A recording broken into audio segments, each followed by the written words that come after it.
Menonton adegan tertentu dari film Gravity saja sudah menakutkan, apalagi membayangkan apa yang akan terjadi jika kamu benar-benar berakhir di kehampaan yang dingin dan tak berujung yang disebut ruang angkasa, tanpa mengetahui apakah kamu akan bisa kembali.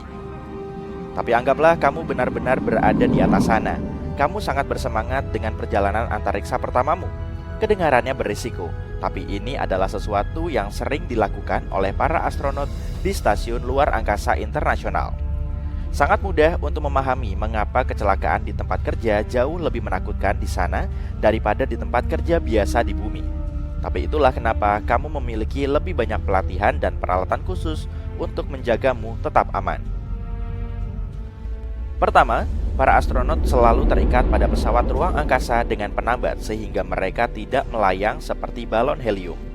Mungkin terlihat bahwa berjalan-jalan di luar angkasa adalah hal yang sangat besar, sehingga ISS harus berhenti ketika para astronot sedang melakukan kegiatannya. Tapi kenyataannya tidak seperti itu. Jika ISS berhenti, ISS akan langsung jatuh ke planet kita.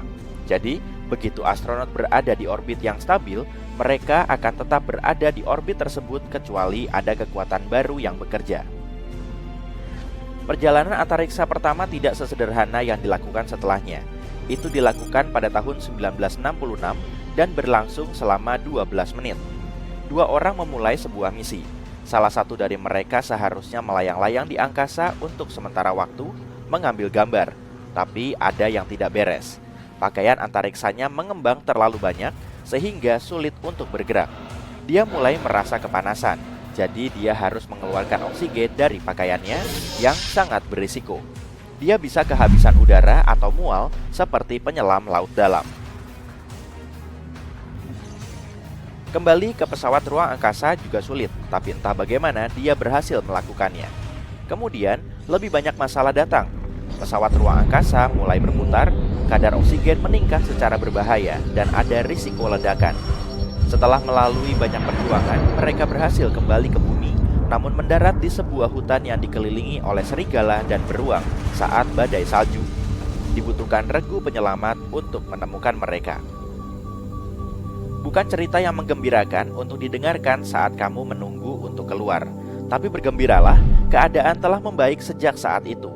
Ratusan astronot telah melakukan perjalanan antariksa tanpa masalah serius.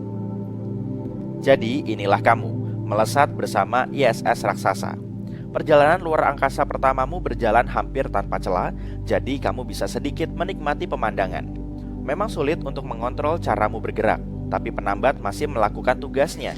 Jadi kamu bisa fokus pada tugasmu. Sampai kamu menyadari bahwa penambatnya rusak. Bagaimana bisa itu terlepas? Kamu menyadari bahwa kamu melayang ke arah yang tidak menentu. Tidak ada yang bisa kamu pegang. Tubuhmu tidak berbobot dan mulai berputar-putar. Rasanya sangat frustasi apabila kamu tidak dapat mengendalikan gerakanmu. Seorang astronot bernama Scott Kelly menggambarkan perasaan yang tidak menyenangkan ini dalam bukunya. Dia berputar-putar dan terbalik dalam kegelapan dan tidak bisa melihat apapun kecuali apa yang ada di depan mukanya. Rasanya seperti penyelam scuba yang mengambang di air keruh. Benar-benar bingung, tanpa bisa membedakan arah mana yang salah dan mana yang benar. Di luar angkasa, kamu tidak bisa menendang atau memukul untuk mengubah arah. Mungkin menyenangkan mengambang di dalam pesawat ruang angkasa dengan gravitasi nol, bermain dan bercanda. Namun melihat kekosongan tak berujung yang dipenuhi bintang-bintang di kejauhan dan mengetahui apa yang bisa terjadi akan membuatmu merasa takut. Dan sekarang kamu semakin dekat dengan atmosfer bumi. Ini mungkin tampak seperti pilihan yang paling aman karena membuatmu merasa seperti pulang ke rumah. Tapi pada kenyataannya, sebaiknya kamu mengubah arah. Jika sudut dan kecepatanmu salah, kamu bisa masuk kembali ke atmosfer bumi dan terbakar. Bukan hal yang bagus. NASA melatih para astronot untuk menghadapi situasi seperti itu. Jadi kamu tahu apa langkah selanjutnya? Mengaktifkan jetpack darurat yang disebut Saver. Alat ini dirancang untuk membantumu menstabilkan diri dan bergerak di luar angkasa. Kamu bahkan tidak memerlukan tali penambat. Kamu dapat mengontrol gerakan jetpack dengan joystick kecil. Akhirnya, semua waktu berjam-jam bermain video game akan terbayar. Jetpack ini menjadi bagian tak terelakkan dari paket perjalanan antariksa hampir 30 tahun yang lalu. Sejauh ini, belum ada astronot yang harus menggunakannya selama perjalanan antariksa. Phew, kamu kembali ke jalur yang benar dan kamu bergerak menjauhi atmosfer bumi. Kamu semakin dekat dengan ISS, terbang secara manual. Ups, jetpack ini memiliki satu kelemahan besar. Bahan bakarnya terbatas dan saver milikmu baru saja kehabisan bahan bakar. Oke, tarik napas dalam-dalam. Salah satu hal terpenting yang harus dipelajari oleh setiap astronot adalah bersiap untuk menghadapi apapun. Itulah sebabnya mereka menjalani sesi pelatihan yang cukup intens, sehingga mereka bisa tetap tenang bahkan dalam situasi yang sangat menegangkan.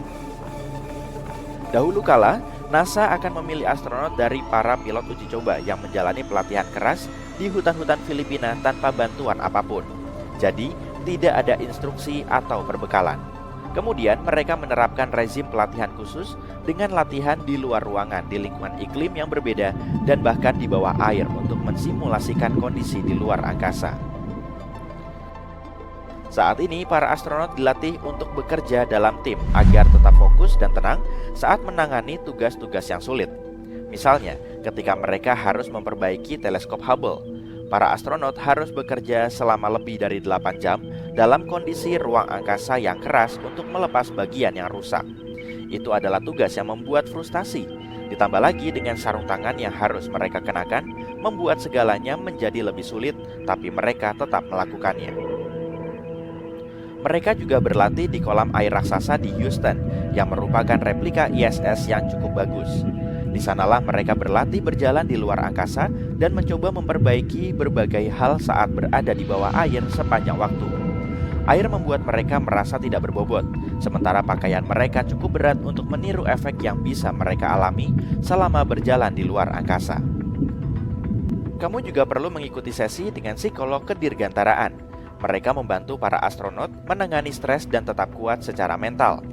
Mereka memeriksa para astronot sebelum, selama, dan setelah misi, membantu memilih kandidat terbaik untuk berjalan-jalan di luar angkasa. Tidak semua orang bisa melalui kondisi yang keras ini. Dari 16 orang, hanya 10 orang yang terpilih. Meskipun begitu, banyak langkah keselamatan yang diambil. Ruang angkasa masih merupakan tempat yang tidak dapat diprediksi di mana kita tidak memiliki kekuatan sebanyak yang kita inginkan. Pada tahun 1973, saat berjalan-jalan di luar angkasa di stasiun luar angkasa Skylab, 2 astronot berada dalam situasi yang sangat berisiko.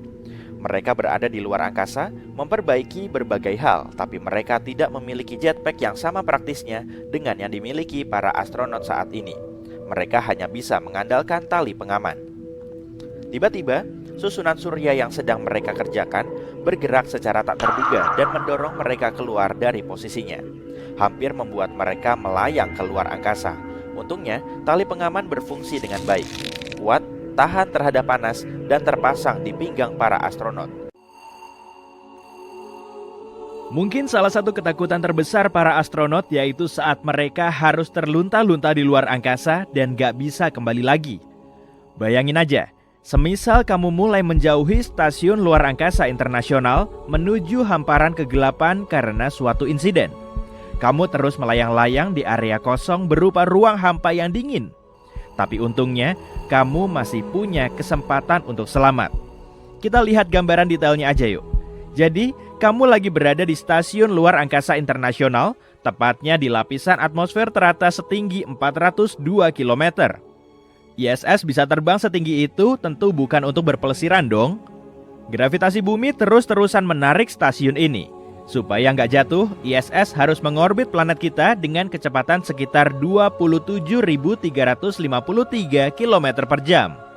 Kecepatan segitu sudah cukup mampu melawan tarikan gravitasi bumi. Tapi, di dalam ISS, kamu nggak akan bisa ngerasain kecepatannya saat memasuki ruang angkasa. Kamu terus melayang-layang sambil melihat bumi berputar. Tapi masih ada banyak reruntuhan luar angkasa yang bergerak ke arah berlawanan. Dari sudut pandang astronot di ISS, kecepatan objek ini sangat tinggi. Kamu mulai mengenakan pakaian astronotmu. Baju ini dilengkapi dengan suplai oksigen dan kompartemen air, supaya kamu tetap bisa minum saat menjalankan misi. Sebentar lagi, kamu akan berjalan memasuki ruang angkasa. Tapi kamu perlu menuju pintu khusus bernama airlock dulu. Setelah sampai, kamu melihat 2 pintu. Kamu pun segera memasukinya dan menutup pintu pertama untuk memblokir akses menuju oksigen stasiun. Kemudian, kamu ngebuka pintu menuju luar angkasa. Sebentar lagi, kamu akan melakukan spacewalk. Ada sejumlah alasan kenapa kamu bisa berada di luar angkasa kayak gini. Mungkin kamu lagi ngadain eksperimen ilmiah untuk nyari tahu aktivitas berbagai objek di luar angkasa. Bisa juga kamu lagi ngetes perangkat, sensor, dan alat canggih lainnya. Mungkin kamu lagi melakukan perbaikan komponen yang nggak berfungsi atau menjalankan perawatan rutin di ISS. Sebelum memasuki ruang hampa, kamu mengikatkan baju antariksamu pada tali yang tersambung ke badan pesawat.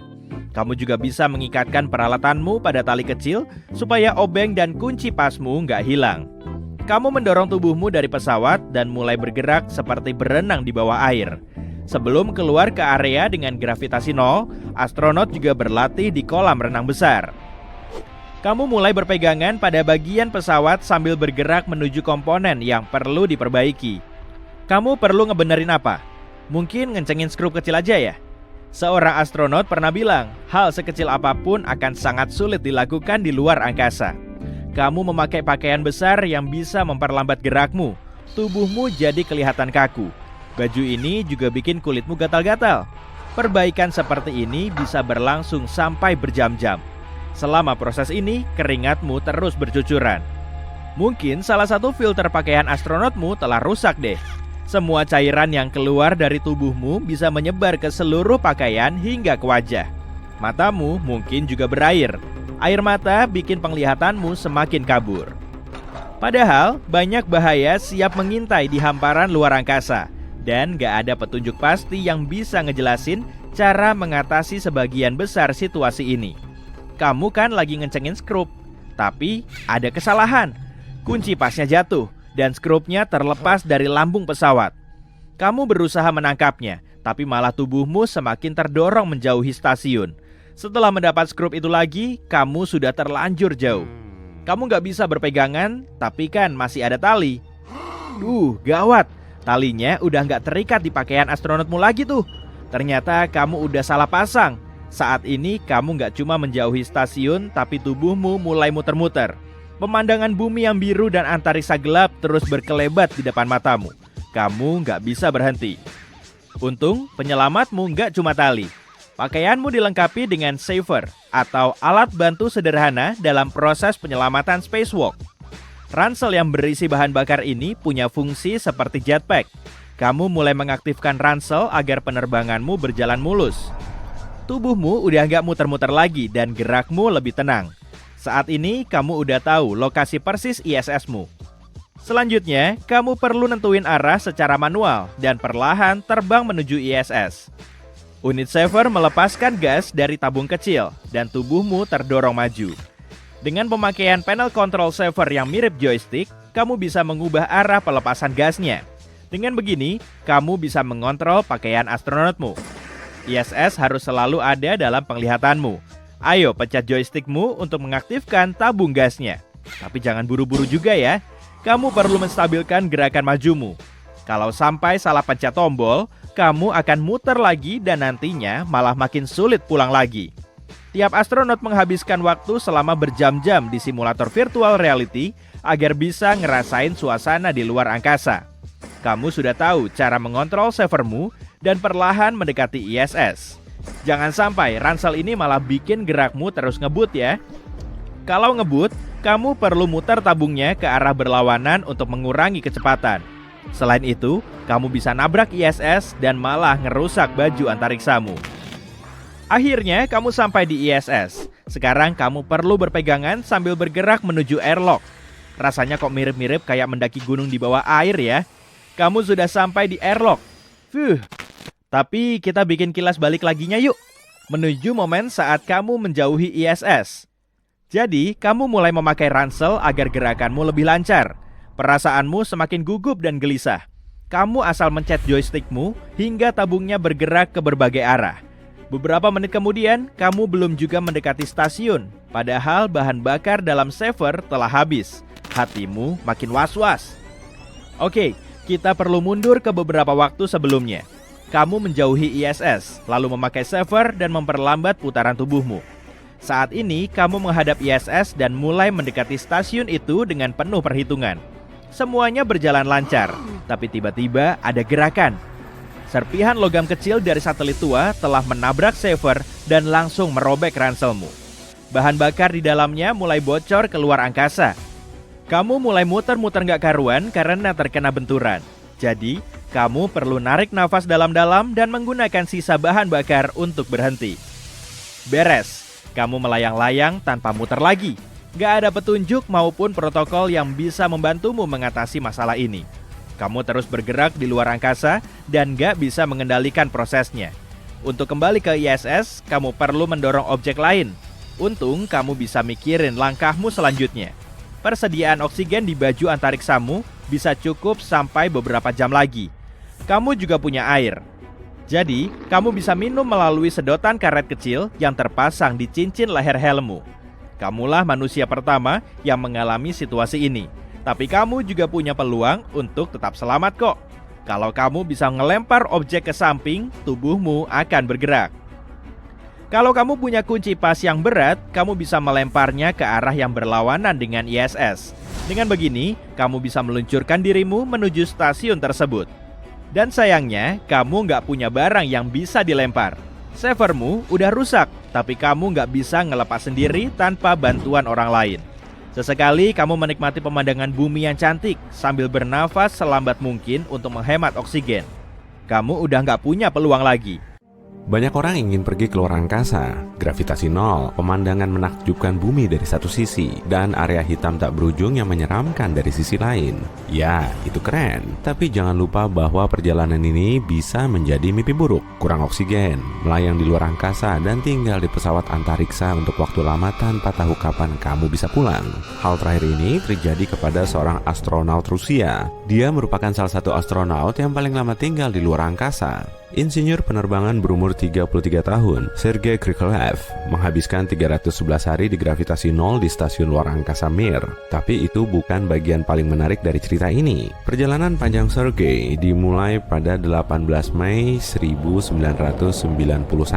Hari itu, dia naik pesawat pengangkut dan pergi ke luar angkasa menuju stasiun luar angkasa Mir. Pada 20 Mei, pengaitan dengan stasiun selesai. Di sana, bersama seorang insinyur lain, Sergei melakukan tugas luar angkasanya. Mereka keluar pesawat beberapa kali, melakukan perbaikan, mengurus stasiun, dan melakukan percobaan sains. Saat kamu punya teman dan banyak pekerjaan, tinggal di luar angkasa tidak begitu sulit. Tapi keadaan memburuk saat Sergei harus pulang. Menurut rencana, misi itu seharusnya berlangsung selama 5 bulan. Seorang astronaut baru seharusnya menggantikan astronaut lama. Pesawat pengangkut akhirnya mengait dengan stasiun, tapi pada 10 Oktober, hanya satu astronaut yang kembali ke bumi. Sergei ditinggalkan sendiri di stasiun Mir. Dia melanjutkan pekerjaan sebagai satu-satunya insinyur penerbangan. Stasiun itu tak boleh terus kosong. Mereka harus mengirim orang untuk menggantikan Sergei. Dia tak siap untuk berlama-lama di luar angkasa. Dia tak dilatih untuk itu, tapi tidak ada pilihan. Dia tak bisa meninggalkan stasiun begitu saja. 1 bulan berlalu, mereka memberitahu Sergei bahwa dia akan segera pulang, tapi hal tak terduga terjadi. Mereka menghubungi Sergei dan berkata dia tak bisa kembali karena negara yang berjanji untuk membawanya pulang sudah tidak ada. Pada masa ini, krisis besar dimulai di Rusia. Kepulangan kosmonaut tidak dapat dilakukan karena tidak ada uang untuk itu. Bayangkan saja kondisi Sergei. Kamu berada ratusan kilometer dari rumah di luar angkasa yang gelap, sendirian, dan tidak tahu berapa hari lagi kamu harus berada di sana. Hari-hari berlalu dengan lambat, berminggu-minggu, lalu 1 bulan berlalu. Akan jauh lebih mudah jika tinggal di luar angkasa tidak membahayakan kesehatanmu. Tapi dalam kondisi gravitasi nol, tubuh manusia mengalami kerusakan serius. Pertama, itu melemahkan otot. Tubuh tidak menerima beban yang diperlukan, dan otot terus berada dalam kondisi lemas sehingga menyebabkan distrofi. Ya, astronot memang melakukan olahraga setiap hari, tapi ini tidak cukup untuk menjaga kebugaran tubuh. Selain otot, tulang juga mulai lemas. Manusia menjadi lemah. Bahkan setelah 6 bulan hidup seperti itu, astronot butuh waktu lama untuk kembali ke kondisi sebelumnya setelah pulang. Selain itu, ada banyak radiasi di luar angkasa yang berbahaya bagi manusia. Itu berasal dari beberapa sumber sekaligus. Radiasi utama berasal dari matahari. Di bumi, kita terlindungi berkat medan magnet bumi. Hampir semua radiasi terkumpul di atmosfer atas dan tidak mencapai kita. Akumulasi radiasi di atmosfer ini juga buruk bagi astronaut. Tapi radiasi terburuk adalah radiasi galaksi. Itu berasal dari bintang dan galaksi jauh. Ini berdampak besar bagi seluruh makhluk. Radiasi memicu banyak kondisi tidak menguntungkan dan menghancurkan tubuh pada tingkat sel. Sekarang, semua pesawat antariksa dan stasiun luar angkasa internasional dilengkapi dengan pelindung dan lapisan yang memantulkan radiasi. Namun tetap saja, itu tidak memberikan perlindungan 100%. Di luar angkasa, sistem imun astronaut berubah. Tidak ada kondisi yang membuat imunitas bisa lebih kuat. Sepertinya tidak ada masalah dengan tidak adanya bakteri dan mikrob. Tapi, sistem pertahanan tubuh menjadi lemah. Manusia menjadi lebih rentan pada mikrob yang bisa dibawa oleh astronaut lain. Kamu juga punya pantangan makanan serius. Makanan dalam tabung tidak mengandung banyak vitamin seperti dalam produk alami. Tanpa vitamin, tubuh semakin lemah.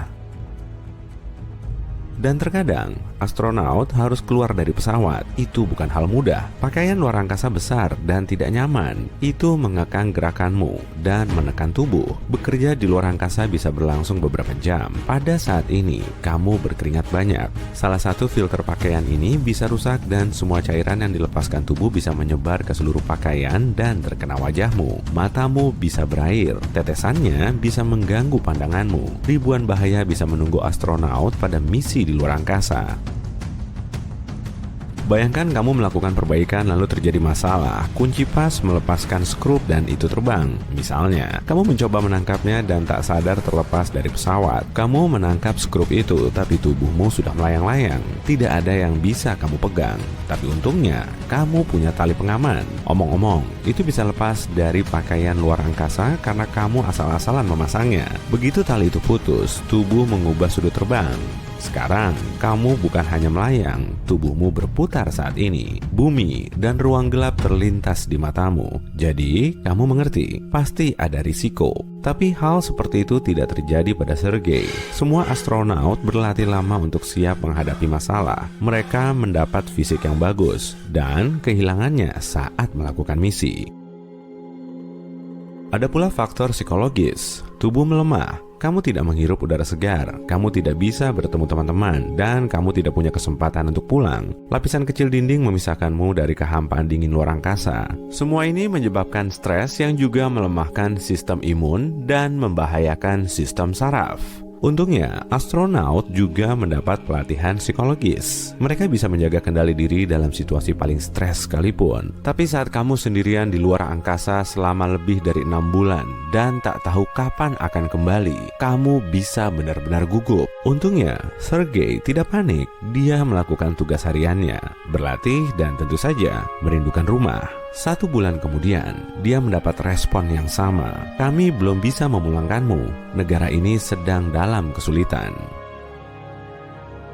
Dia merasa memburuk setiap hari. Kekuatannya sudah menipis. Dia tak yakin bisa bertahan hidup. Yang paling menarik adalah stasiun ini punya kapsul yang dikembangkan untuk kembali ke bumi. Tapi Sergei tidak menggunakannya karena tidak akan ada orang di stasiun Rusia menjual kursi stasiun ini kepada negara lain. Mereka juga ingin menjual Mir. Ini berarti Sergei harus menjaga stasiun ini tetap berfungsi. Misi Sergei berlangsung 2 kali lebih lama dari rencana. Akibatnya, dia menghabiskan 10 bulan atau 311 hari di luar angkasa dan mencetak rekor dunia. Pada masa ini, dia terbang mengelilingi bumi sekitar 5.000 kali. Akhirnya, dia menerima pesan yang ditunggu-tunggu. Dia akan pulang. Jerman membayar sekitar 350 miliar rupiah untuk tiket ke stasiun itu. Mereka akan mengganti astronaut Krikalev masuk ke kapsul dan terbang ke bumi. Banyak orang menunggu kepulangannya di sana. Kosmonaut itu mendarat dan semua orang bergegas membantunya. Dia terlihat sangat kurus, berkeringat, dan lelah. 4 pria membantunya keluar dari kapsul. Mereka membantunya duduk di jalan, memberinya mantel bulu, dan membawakan semangkuk kaldu. Sepertinya penerbangan itu akan berkesan pada hidupnya selamanya. Tapi kondisi jiwa kosmonaut itu luar biasa. 2 tahun kemudian, dia pergi ke luar angkasa lagi dan menjadi kosmonaut Rusia pertama yang terbang dengan pesawat ulang-alik NASA. Lalu 2 tahun kemudian, dia salah satu orang pertama yang tinggal di Stasiun Luar Angkasa Internasional. Pada tahun 2005, dia melakukan penerbangan ke-6 dan terakhir. Dia pergi ke Stasiun Luar Angkasa dan tinggal selama 6 bulan, lalu pulang dengan pendarat. Setelah penerbangan ini, dia mencetak rekor dunia untuk total durasi tinggal di luar. Pendaratan di bulan sudah jadi salah satu pencapaian terbesar dalam sejarah manusia. Kondisi dunia saat itu memang sedang kacau balau. Jadi, sebagian ilmuwan mulai menerawang kehamparan langit yang cantik. Pada tanggal 16 Juli 1969, Neil Armstrong, Buzz Aldrin, dan Michael Collins menjadi pelopor astronot yang berhasil meninggalkan atmosfer bumi, lalu memasuki atmosfer lain. Neil lah yang pertama kali melangkahkan kaki di bulan setelah mengarahkan pesawat luar angkasanya. Misi Apollo 11 telah jadi terobosan penting bagi manusia. Setelah berhasil mendarat di bumi lagi, mereka disambut meriah sebagai pahlawan. Kebanyakan anak kecil pasti ingin jadi seperti mereka. Ketiga astronot ini berada di dalam kapsul berparasut yang mendarat hampir sejauh 1.600 km dari pesisir Honolulu. Semua kru sudah menanti kedatangan mereka. Saat itu, mereka jadi idola di seluruh dunia. Tapi ceritanya nggak berakhir sampai di sini. Astronot yang terbang ke luar angkasa berpotensi membawa ancaman yang keberadaannya belum tentu bisa kita deteksi. Sebelum pesawat diluncurkan, ada banyak persiapan yang harus dilakukan, termasuk latihan dan penelitian. Mereka nggak tahu menau dengan peristiwa yang akan terjadi, karena saat itu perjalanan ke bulan baru pertama kali dilakukan. Ada banyak misteri yang tersembunyi di balik bulan, sampai-sampai para ilmuwan mengusulkan teori kalau ketiga astronot itu bisa saja terserang bakteri mikroskopis dari atmosfernya. Makhluk ini kemungkinan bisa membahayakan manusia di bumi. Setelah mendarat di bumi, mereka harus diisolasi selama 3 minggu. Saat itu, situasinya memang sangat heboh. Para ahli kesehatan sangat was-was dengan bakteri ekstraterestrial, dan mereka nggak mau ambil risiko. Publik pun ikut ketar-ketir. Helikopter siap siaga di udara. Para penyelam dari tim penyelamat melakukan desinfeksi intensif di atas kapsul dengan iodin untuk mensterilkan semua organisme yang terbawa dari luar angkasa. Kemudian mereka diberi BIG atau setelan Biological Isolation Garment untuk dipakai di dalam kapsul sebelum mereka menuju atmosfer bumi. Setelah memakai setelan itu, mereka diberi disinfektan pemutih, kemudian dibawa ke pesawat dengan helikopter. Selanjutnya, mereka menuju unit isolasi bergerak yang berlokasi di Hawaii. Lebih tepatnya saat mereka berada di fasilitas karantina bergerak sampai diterbangkan ke pangkalan Angkatan Udara Ellington di Houston, Texas. Lalu mereka ditempatkan di fasilitas karantina terkontrol yang dikenal sebagai Lunar Receiving Laboratory atau LRL. Mereka harus menghabiskan waktu selama 15 hari di dalam ruang kedap udara agar terhindar dari paparan dunia luar. Mereka harus diberi sinar ultraviolet untuk menghilangkan mikroba atau bakteri dari ruang angkasa. Bahkan setiap hari, semua staf yang bekerja di LRL harus mandi dan membersihkan diri agar tetap aman. Kalau terinfeksi mikroba bulan, mereka juga harus diisolasi seperti para astronot.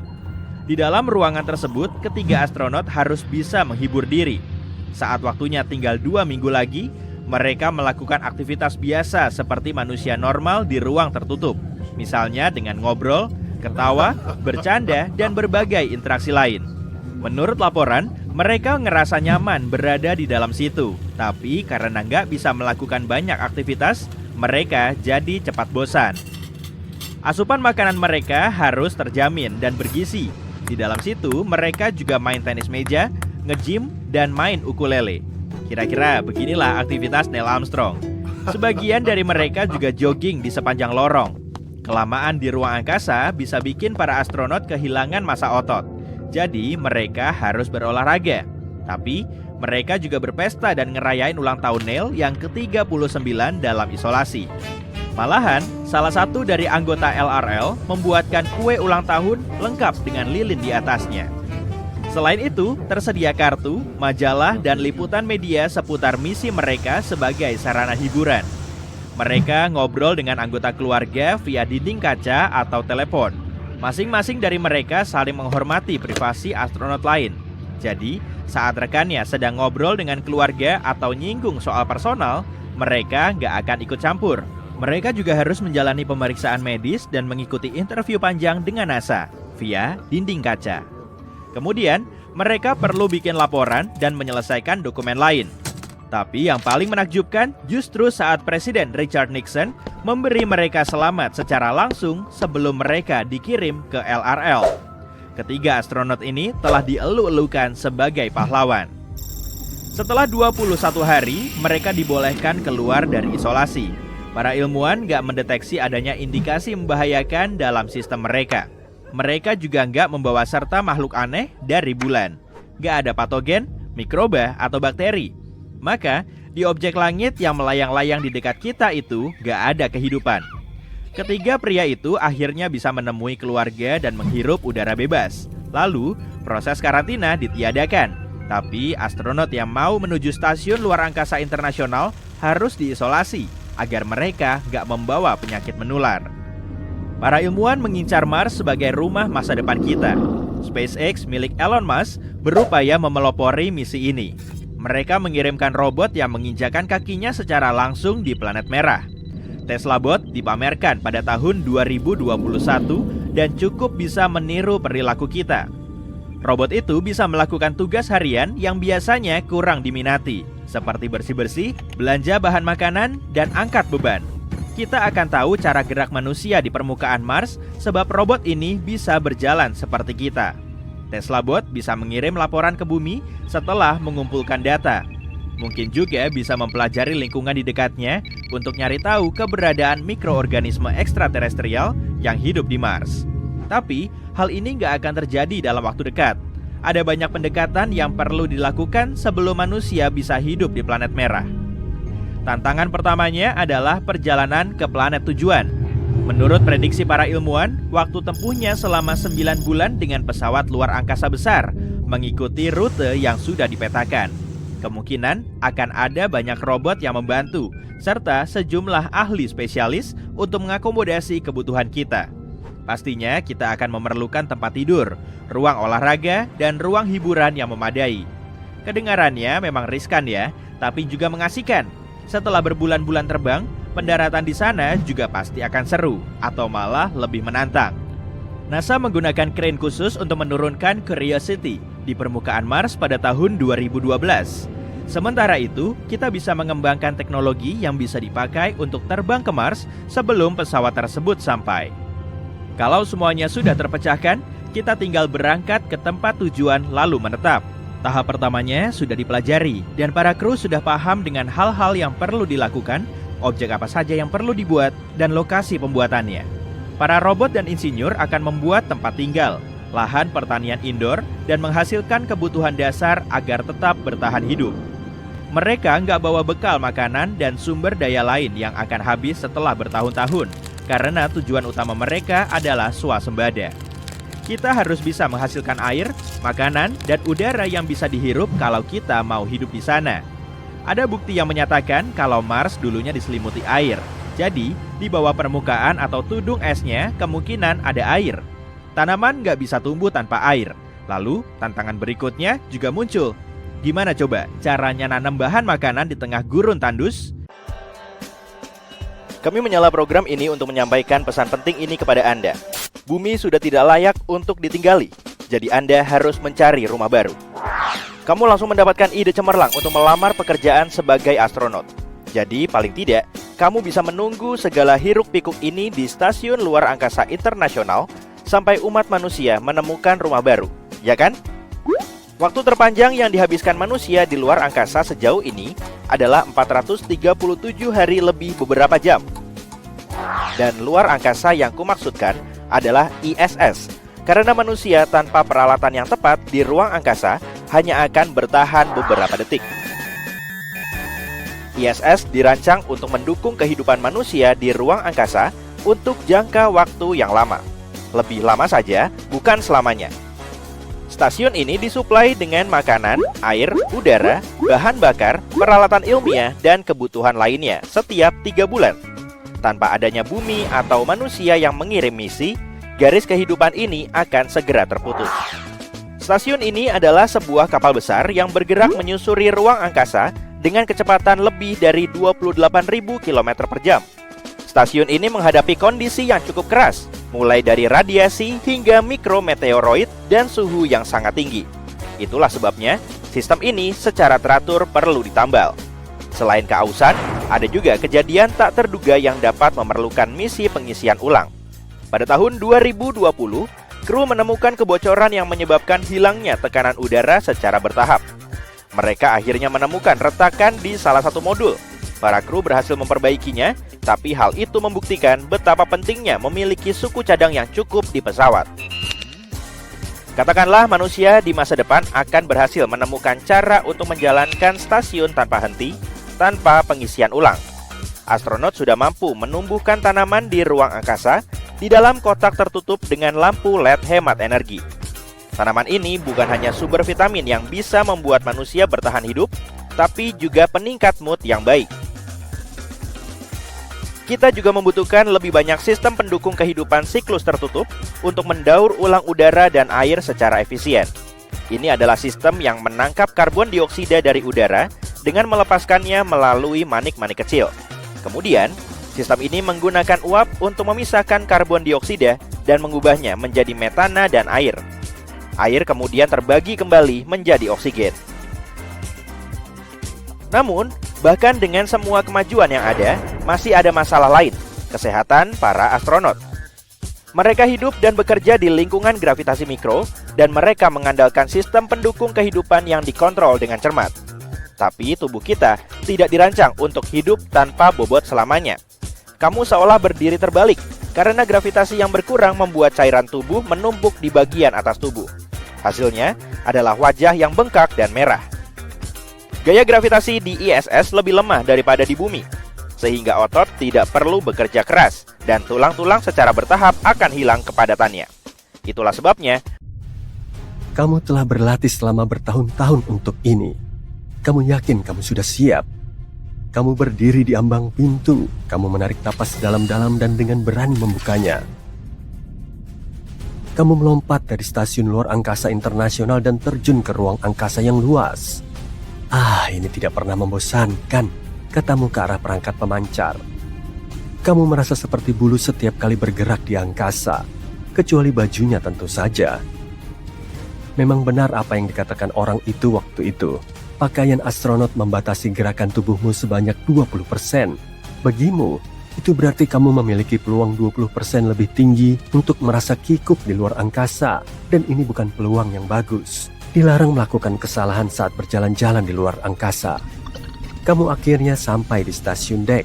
Kamu melihat sekeliling dan menemukan bagian stasiun yang perlu diperbaiki. Disinilah pesawat ulang-alik lain berlabuh ketika datang dari bumi atau planet lain. Sekitar seminggu yang lalu, pesawat yang datang dari Jupiter salah perhitungan saat mendarat dan merusak bagian pelabuhan ini. Kamu telah memasang perisai baru ke sabuk pakaianmu. Sekarang, yang harus kamu lakukan adalah memasang perisai itu di stasiun. Kamu telah menghabiskan berjam-jam pelatihan di bawah air untuk melakukan hal ini. Kamu mengenakan pakaian yang berat, panas, dan tidak nyaman di dalam kolam untuk menjalani pelatihan yang kamu butuhkan. Ada yang datang, teriak Sarah di pemancar. Kamu bahkan tidak sempat bertanya apa itu, karena badai puing-puing luar angkasa yang sangat cepat membuatmu lengah. Badai itu mengguncang semua yang ada di sekitarmu. Kamu mencoba berpegangan erat pada tali yang membuatmu tetap aman. Tapi, astaga, salah satu puing menghantam pelindung helmmu. John, kamu baik-baik saja? Sarah bertanya melalui radio. Kamu sedikit terkejut dengan benturan itu, tapi semuanya tampak baik-baik saja. Meteorit itu akhirnya hilang, jadi kamu bisa fokus pada tugasmu sekarang. Kamu menarik tali yang menghubungkan perisai dek baru ke tubuhmu. Tapi, ujung tali itu tidak terhubung kemanapun. Nol, nihil. Astaga, pikirmu dalam hati. Sarah, masuk, perisai kita hilang. Kuulangi, perisai hilang. Ini situasi yang cukup serius, dan kamu paham. Benda apapun yang jatuh keluar angkasa bisa masuk ke dalam jalur tabrakan dengan stasiun luar angkasa internasional atau dengan kendaraan luar angkasa lainnya. Kamu mencoba mengingat-ingat latihanmu, tapi pikiranmu kosong. Ini lebih buruk daripada saat kamu memecahkan guci keramik kesayangan pacarmu. Sarah, astronot lain yang bersamamu di pesawat, meneriakkan kata-kata di pemancar. Astaga Johnny, jangan bilang itu gara-gara kamu. Ini benar-benar bencana. Aku keluar. Kamu bisa melihat perisai di bawah ISS. Ukurannya sebesar pintu mobil berukuran sedang dan bergerak cukup cepat. Inilah yang bisa terjadi dalam skenario ini. Perisai itu bisa saja kembali ke bumi dan masuk ke atmosfer. Perisai itu mungkin akan terbakar dan hancur dalam perjalanannya ke dasar. Tapi bagaimanapun juga, ini akan membuat penilaian orang terhadap NASA dan kamu tentunya jadi sangat buruk. Pilihan lainnya adalah perisai seukuran pintu mobil itu mengalami momentum dan mengorbit hingga menabrak ISS dan juga kamu, atau menabrak satelit yang kebetulan berada di orbit yang sama. Masalahnya, kalau kamu pernah berpikir bahwa ruang angkasa adalah kekosongan yang tak terbatas, kamu salah besar. Sejak berbagai negara mulai membangun peralatan yang cukup kuat untuk melakukan perjalanan di luar angkasa, ruang angkasa menjadi lebih ramai dari sebelumnya. Bukan ramai oleh manusia, tapi satelit, asteroid, dan puing-puing luar angkasa lainnya. Kamu pasti terkejut ketika mengetahui bahwa bumi mengalami hujan meteorit setiap hari. Tapi, meteorit-meteorit itu sangat kecil, sehingga tidak ada seorang pun di permukaan bumi yang menyadarinya. Meteorit-meteorit itu biasanya berubah menjadi abu sebelum menghantam permukaan bumi. Tapi bukan itu saja. Apa yang baru saja terjadi pada misi ini juga pernah terjadi pada beberapa misi lain sebelumnya. Para astronot terus saja kehilangan barang di luar angkasa. Begitu banyaknya, sehingga NASA harus membuat divisi untuk melacak dan memantau orbit semua puing-puing yang melayang bebas itu. Kamu pasti tidak akan percaya kalau ada yang memberitahu bahwa ada lebih dari 23.000 puing-puing berukuran softball yang berkeliaran di ruang angkasa. Dan kalau benda-benda lebih kecil juga dihitung, maka jumlahnya bisa mencapai 1,5 juta. Saat kamu hendak melepaskan tali pengikat dan menjelajah angkasa luar dengan berbahaya tanpa perlindungan apapun, kamu sadar bahwa Sarah telah mendahuluimu. Kamu tidak bisa membiarkannya melakukan ini sendirian, jadi kamu memutuskan untuk ikut serta. Sebagai informasi, hal ini bertentangan dengan semua buku panduan dan pelatihan NASA yang pernah kamu terima dalam hidupmu. Tapi kamu berpikir, kalau yang seperti ini berhasil di film-film fiksi ilmiah, pasti berhasil juga untuk kita. Meski kita semua tahu itu sangat jauh dari kenyataannya. Sarah sudah dekat dengan perisai puing-puing, namun berat badannya membuatnya mengorbit ke arah yang sama sekali berbeda. Oke, kamu berpikir dalam hati, ini giliranmu untuk bersinar dan menjadi pahlawan. Kamu mencoba menggerakkan lenganmu seperti yang kamu lakukan di dalam air. Tapi di luar angkasa tidak ada gesekan. Kamu tidak bisa berenang seperti kupu-kupu untuk menyelamatkan peralatan yang lepas itu. Kamu mencoba menghubungi Sarah, tapi dia tidak menjawab. Sepertinya kamu sendirian sekarang. Entah kenapa, kamu mulai mengorbit dalam rute yang sama dengan perisai pintu mobil yang mengambang tadi. Itu pasti karena banyaknya barang yang kamu bawa, atau mungkin karena sarapan kebab yang kamu makan tadi pagi. Kamu merasa seperti George Clooney dalam film Gravity. Tidak, bahkan lebih baik lagi. Kamu merasa seperti Obi-Wan Kenobi. Ya, kamu merasa Squad Jedi sekarang. Kamu merentangkan tangan di depan tubuh, berharap kamu akan bersentuhan dengan puing-puing luar angkasa. Dan 3, 2, 1, pendaratan berhasil. Enggak, Deng. Tapi ya, kamu berhasil merapat ke puing-puing. Hore! Sekarang bagaimana pikirmu? Sepertinya kamu perlu memikirkan rencanamu itu dengan lebih baik ya. Kamu masih belum punya cara untuk mengarahkan puing itu. Dan sekarang kamu tidak tahu bagaimana cara untuk menghubungi pengendali misi dan memberitahu mereka bahwa objek tersebut dan kamu sendiri sedang dalam perjalanan ke suatu tempat. Jangan takut, kamu datang sejauh ini bukan untuk merasa takut. Apa hal terbaik yang bisa kamu lakukan? Pertama, rekam bumi dalam ingatanmu. Pemandangannya tidak pernah mengecewakan dari atas sini. Kemudian, kamu mencoba memainkan skenario yang mungkin terjadi dalam situasi yang kamu hadapi. Berat badan normalmu tidak akan cukup untuk mengeluarkanmu dari orbit bumi. Dalam skenario hipotetis, saat hal ini benar-benar terjadi, kamu mungkin akan tersedot ke orbit Venus dan merasakan pengalaman yang tidak menyenangkan dalam hidupmu di suhu yang sangat panas. Meski dalam mitologi Yunani, Venus melambangkan cinta, mengorbit dekat planet ini tak ada indah-indahnya, dan kamu tahu itu. Kalau kamu terlalu dekat, pakaian antariksamu tidak akan mampu menahan panasnya. Pakaian ini hanya dibuat untuk menahan suhu sekitar 120-an derajat Celcius. Sedangkan atmosfer Venus bisa memanas hingga 370 derajat Celcius. Tapi sebenarnya, skenario... Hei para penyangga mitos, hari ini kita akan menyanggah beberapa mitos ruang angkasa klasik. Naiklah ke pesawat kolang-alik berikutnya dan mari kita bahas dongeng-dongeng ini. Bayangkan, kamu melayang di luar angkasa, menyeruput secangkir coklat panas yang lezat. Saat pikiran aneh muncul di kepalamu, bisa nggak sih kamu berteriak di luar angkasa? Dan kalau bisa, apa ada yang akan mendengar teriakan itu? Kalau kamu pernah menonton film Alien, maka kamu tahu jawabannya. Kamu tidak bisa mendengar suara di luar angkasa. Bukan berarti suara tidak ada, cuman kamu nggak bisa dengar aja. Tidak ada orang lain yang lebih baik untuk mengklarifikasi mitos ini daripada Chris Hadfield. Dia telah melakukan beberapa kali perjalanan luar angkasa selama hidupnya sebagai astronot. Dan begitu berada dalam kegelapan ruang angkasa, kamu tidak bisa mendengar apapun. Yang kamu dengar hanyalah keheningan total. Tapi, di kejauhan kan ada bola ledakan besar, alias matahari. Kita tidak bisa mendengar ledakan yang terjadi, karena tidak ada medium yang bisa dilalui suara. Akan sangat tidak nyaman bagi seorang astronot jika mereka bisa mendengar semua suara yang terjadi di luar angkasa. Sekarang, bayangkan kamu lagi melesat di angkasa seperti pahlawan super futuristik ketika bintang jatuh melintas di sisimu. Tapi tunggu dulu, apa itu benar-benar bintang? Sayangnya, bintang jatuh sama sekali bukan bintang. Bintang jatuh adalah batuan ruang angkasa kecil yang dikenal sebagai meteorit yang memasuki atmosfer bumi dan menciptakan pertunjukan cahaya yang menakjubkan. Oh, dan karena kita lagi menyanggah mitos, mari kita lanjutkan ke mitos lainnya. Kamu mungkin pernah dengar kalau meteor hanya menabrak bumi dalam kesempatan yang sangat langka. Seperti saat kiamat yang memusnahkan dinosaurus itu tidak benar. Para ilmuwan memperkirakan bahwa sekitar 48 ton bahan meteorit jatuh ke bumi setiap hari. Tapi, hampir semua materi ini menguap di atmosfer bumi. Jejak terang yang kita lihat di langit malam itulah yang kita kenal sebagai bintang jatuh.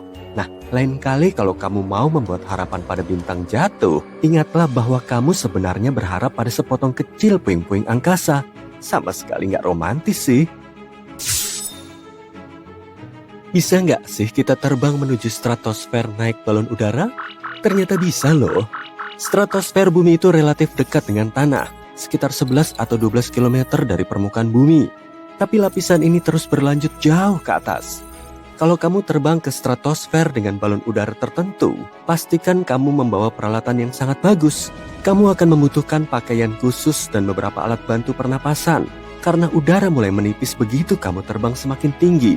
Tentu saja, kalau naik ke atas, kamu bisa mendapatkan gambar kelengkungan bumi. Jadi, kamu harus bawa semacam harness dada buat tempat kamera atau semacamnya. Dan kenapa nggak sekalian live streaming aja? Pasti ditonton seluruh dunia. Bayangkan, sudah 102 hari sejak kamu meninggalkan bumi. Kamu sudah beradaptasi dengan kehidupan di luar angkasa. Tapi, ada sesuatu yang aneh terjadi pada tubuhmu. Kamu bertambah tinggi. Kok bisa ya? Tenang, itu normal kok. Kenyataannya, kamu tidak bertambah tinggi. Inilah yang terjadi pada tubuh saat tidak terpengaruh gravitasi. Ada ruang alami antara tulang belakang dan sendi di dalam tubuh kita. Di bumi, ruang ini hampir sepenuhnya terhimpit karena gaya gravitasi. Tapi di luar angkasa, tubuhmu istirahat dari gaya dorong gravitasi dan mulai merenggang. Jadi ya, astronot bisa tumbuh hingga 3% lebih tinggi saat berada dalam misi yang panjang. Dan menariknya, NASA sudah mengetahui hal ini ketika mereka membuat pakaian luar angkasa. Dengan begini, para astronot akan selalu memiliki ruang ekstra dalam pakaian mereka. Begitu astronot kembali ke bumi, efek anti-gravitasi akan hilang. Jadi, mungkin mereka akan merasa celananya cingkrang dulu beberapa hari sebelum celananya itu pas di tubuh mereka lagi. Gak pernah kebayang ada pintu pesawat yang terbuka di tengah penerbangan dan sekumpulan penumpang tersedot ke atmosfer seperti bulu-bulu yang berterbangan. Aku yakin sebagian besar dari kita pasti pernah membayangkan hal yang sama saat berada di dalam pesawat. Nah, bayangkan kalau hal ini terjadi di luar angkasa. Pengetahuan umum mengatakan bahwa jika seorang astronot tersedot keluar dari airlock, orang tersebut akan terbakar sampai gosong. Bersiaplah, karena hal ini tidak hanya benar, tapi kenyataannya jauh lebih buruk. Menurut astronot Chris Hadfield, inilah yang akan terjadi. Bagian tubuhmu yang terkena bayangan matahari akan mengalami suhu minus 250 derajat Celcius. Sementara bagian tubuhmu yang terkena sinar matahari langsung akan terbakar pada suhu sekitar 250 derajat Celcius. Paru-parumu akan kolaps dan darahmu akan mulai mendidih kayak air. Jadi, kamu akan terbakar, membeku, kehilangan kemampuan untuk bernapas, dan mendidih. Astaga! Berapa kali kamu pernah dengar kalau astronot harus berolahraga setiap detik setiap hari? Kalau nggak mereka akan pingsan? Ini mitos. Ingat kan kita udah bahas tentang gravitasi tadi? Karena tidak adanya gravitasi di luar angkasa, tubuh kita tidak perlu melakukan pekerjaan berat. Tubuh kita tidak perlu menopang berat kepala kita. Dan kita tidak perlu berusaha untuk menggerakkan kaki karena pada dasarnya, di luar angkasa, kita tidak berjalan. Sekarang, bayangkan hidup seperti itu selama 6 bulan, atau bahkan setahun. Otot-ototmu bisa berubah jadi jeli. Itulah sebabnya para astronot berolahraga. Mereka akan mengikat tubuh mereka dan berlari di atas treadmill. Atau mereka akan melakukan angkat beban di mesin khusus. Dengan cara ini, otot-otot mereka tidak akan terlalu merasakan kurangnya gravitasi, tapi mereka harus tetap terhidrasi. Tahu nggak, kalau aku jadi astronot, aku bakal nanya ke NASA, boleh nggak ya aku bawa termos air keluar angkasa? Kamu mungkin pernah dengar kalau bau ruang angkasa itu kayak steak gosong atau saus barbecue. Meski terdengar tidak masuk akal, mitos ini lebih banyak benarnya daripada salahnya. Astronot jelas tidak bisa mencium bau ruang angkasa saat mereka berada di sana karena mereka tidak bisa melepas helm. Mereka biasanya mencium baunya setelah kendaraan luar angkasa merapat dan mereka membuka palka. Rupanya, yang menyebabkan bau ini adalah adanya hidrokarbon yang melayang-layang di ruang angkasa. Siapa yang sangka ya? Hei orang-orang pintar, izinkan aku bertanya. Apakah kamu beneran mikir kalau astronot terbang dengan kecepatan cahaya, mereka tidak akan menua sedetik pun? Aku tahu kamu bakal nggak setuju. Mari kita luruskan beberapa hal. Pertama-tama, kita belum mampu mengoperasikan kendaraan dengan kecepatan cahaya. Ini akan membutuhkan energi yang sangat besar dan kita belum punya teknologi untuk melakukan itu. Kedua, meski kita berhasil mengirim manusia dengan pesawat ruang angkasa yang melaju secepat kecepatan cahaya, orang tersebut akan tetap menua. Mereka akan menua dengan cara yang berbeda dari orang-orang yang tetap tinggal di bumi. Itu faktanya. Tapi mereka tetap akan menua. Apa kalian benar-benar berpikir bahwa ada yang namanya keabadian? Hah, enggak. Kalau kamu pernah menonton Avatar pertama, maka kamu pasti ingat bahwa manusia hanya bisa sampai ke Pandora karena mereka melakukan perjalanan dalam cryosleep.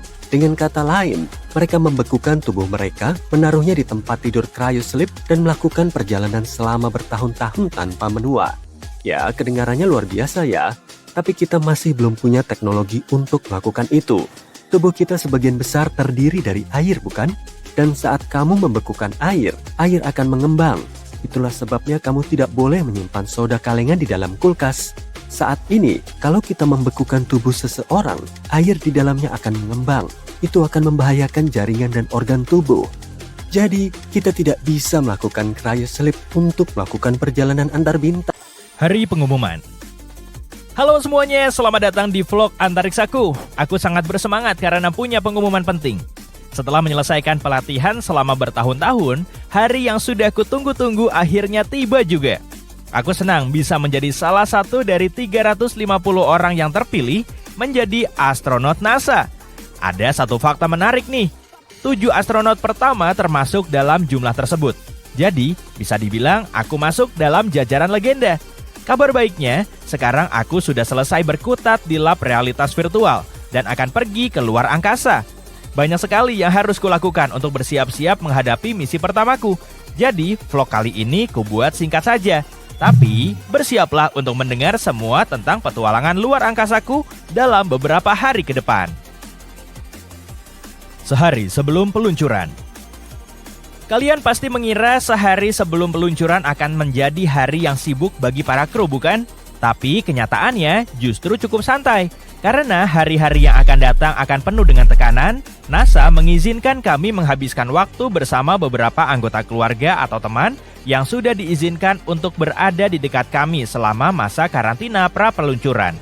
Kami juga bisa menginap di rumah pantai milik mereka. Ini sungguh pekerjaan impian, bukan?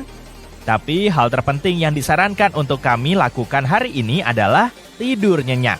Itu kalau bisa, jadi jangan dipaksakan. Aku akan coba usahakan, jadi langsung tidur saja. Untung saja kami dilarang minum kopi 24 jam sebelum peluncuran. Kalau enggak, aku yakin kandungan kafeinnya akan membuatku nggak bisa bermimpi indah. Hari peluncuran. Inilah hari pentingnya. Pertama-tama, meskipun ini salah satu lagu favoritku, aku berusaha nggak mendengarkan lagu Space Oddity dari David Bowie karena nggak mau ada suasana sedih. Kedua, kopi masih nggak dibolehkan untuk sarapan pada pagi hari peluncuran karena sifat diuretiknya. Sering buang air kecil bisa jadi masalah saat sedang di dalam kokpit menuju luar angkasa. Ini mungkin sedikit mengejutkan bagimu, tapi selain semua itu, para astronot punya waktu istirahat yang cukup banyak saat hari peluncuran. Sebelum berangkat ke landasan peluncuran, kami melakukan pengecekan terakhir dan pergi ke toilet untuk buang air kecil sebelum peluncuran. Setelah itu, saatnya naik ke kokpit. Banyak dari kami tidur sejenak di dalam kokpit, sementara sistem melakukan ribuan pemeriksaan pra-peluncuran, termasuk pemeriksaan suara dari udara ke darat dengan kontrol peluncuran dan pengendali misi. Berikut ini ada fakta menarik untukmu. Kami memakai popok dewasa pada waktu ini untuk berjaga-jaga. Baiklah, kita hentikan dulu pembicaraan soal buang air. Nah, sekarang semuanya sudah diperiksa dan saatnya menyalakan mesin utama. Bersiap untuk lepas landas.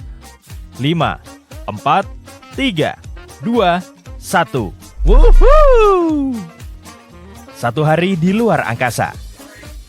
Selamat datang di luar angkasa. Tadinya aku mau bilang akan membawamu berjalan-jalan melihat seperti apa hari-hari seorang astronot dalam misi luar angkasa. Tapi di sini aku akan membawamu melayang. Haha. Oke, pertama, setiap menit dan detik dalam satu hari seorang astronot di luar angkasa sudah direncanakan. Mulai dari makan dan menyikat gigi, hingga bekerja dan tidur. Setiap tindakan yang kami lakukan harus sesuai jadwal. Hal-hal yang harus kami lakukan sudah direncanakan hingga setiap 5 menit oleh tim di bagian pengendalian misi yang disebut Ops Planner. Ini sangat penting, karena jadwal ini menjelaskan apa yang sedang terjadi dan siapa yang terlibat dalam suatu kegiatan setiap waktunya di stasiun luar angkasa. Tapi jangan khawatir, kami nggak hanya bekerja tanpa bersenang-senang. Meskipun semua dijalankan sesuai jadwal, kami masih punya waktu luang untuk diri sendiri. Konsep hari di dalam pesawat ruang angkasa yang mengorbit sedikit berbeda dari yang mungkin kamu bayangkan. Setiap 24 jam, para astronot di luar angkasa internasional melihat 15 kali matahari terbit dan 15 kali matahari terbenam, seiring pergerakan stasiun tersebut mengelilingi dunia. Tapi selama jutaan tahun, manusia sudah hidup mengikuti siklus harian 24 jam. Otak dan tubuh kita mengikuti ritme sirkadian untuk bangun dan tidur. Itulah sebabnya, para astronot bekerja dan tidur sesuai dengan jadwal yang mengikuti siklus dan ritme ini. Karena kalau tidak, kami akan mengalami jet lag permanen. Karenanya, satu hari bagi kami kira-kira seperti ini. Hari kerja dimulai sekitar pukul 6 hingga 21.30 waktu Greenwich. Dan itu termasuk 3 kali makan dan 2,5 jam berolahraga. Rutinitas pagi. Jadwal pagi di luar angkasa mirip dengan di bumi. Kami dibangunkan oleh alarm dan memulai rutinitas membersihkan diri dengan barang-barang yang tersedia dalam perlengkapan kebersihan yang diberi oleh NASA. Perlengkapan itu termasuk sampo tanpa bilas yang hanya membutuhkan sedikit air karena nggak ada pancuran air di luar angkasa. Lucunya, air yang kami gunakan melayang-layang saat mandi. Masing-masing dari kami diizinkan membawa produk pilihan sendiri dalam perlengkapan ini, termasuk kosmetik dan pasta gigi. Ada alat cukur untuk bercukur atau gunting untuk memotong rambut kami sendiri atau satu sama lain jika perlu. Kami hanya perlu memvakum rambutnya agar nggak berterbangan ke wajah kami saat bekerja. Makanan. Kami tidak pernah melewatkan sarapan. Ini makanan pertama dari 3 waktu makan, termasuk makan siang dan makan malam. Banyaknya porsi makan kami sangat bergantung pada kebutuhan kalori masing-masing. Satu hal yang menyenangkan adalah kami nggak perlu memasak atau mencuci piring, karena makanan sudah dimasak di bumi dan tersedia dalam kemasan sekali pakai. Perlu kamu ketahui, makanan luar angkasa sudah banyak peningkatan dalam hal rasa dan variasi sejak misi Apollo, di mana para astronot hanya makan makanan yang dibekukan selama berhari-hari. Tugas di luar angkasa. Setelah selesai makan, saatnya kami mulai bekerja. Masing-masing dari kami bersiap mengerjakan tugas hari itu. Tugas-tugas ini bervariasi, mulai dari mengawasi eksperimen hingga melakukan pemeliharaan rutin pada peralatan stasiun. Pekerjaan kami juga termasuk memeriksa proyek-proyek yang dikendalikan dari bumi, serta berpartisipasi dalam eksperimen untuk mengetahui seberapa baik tubuh kami beradaptasi selama tinggal di luar angkasa dalam jangka waktu lama. Gym luar angkasa. Olahraga kami bagian penting dari hari-hari kami. Kami menghabiskan waktu berjam-jam setiap hari untuk berolahraga. Di bumi, umumnya tubuh kita selalu aktif karena melawan gravitasi untuk bergerak. Tapi dengan gravitasi yang sangat terbatas di luar angkasa, gerakan menjadi lebih mudah dan gak butuh banyak tenaga. Jadi, astronot yang menghabiskan waktu lama di luar angkasa tanpa melakukan latihan fisik akan kehilangan banyak otot, yang menyebabkan mereka merasa lemas saat kembali ke bumi. Itulah kenapa sangat penting bagi kami untuk terus aktif secara fisik guna mencegah penyusutan tulang dan otot. Ini juga membantu meringankan apa yang kami sebut space snuffles, yang disebabkan oleh cairan tubuh yang menumpuk di kepala karena tidak tertarik ke bawah oleh gravitasi. Pilihan olahraga rutin kami meliputi latihan kardio menggunakan treadmill atau sepeda. Kami juga melakukan angkat beban, dan untuk melakukan semua itu, kami harus mengaitkan tubuh pada mesin karena kalau tidak, tubuh kami akan melayang dan usaha kami akan sia-sia. Waktu luang. Penyelenggara misi di bumi menyediakan waktu setiap hari bagi kami.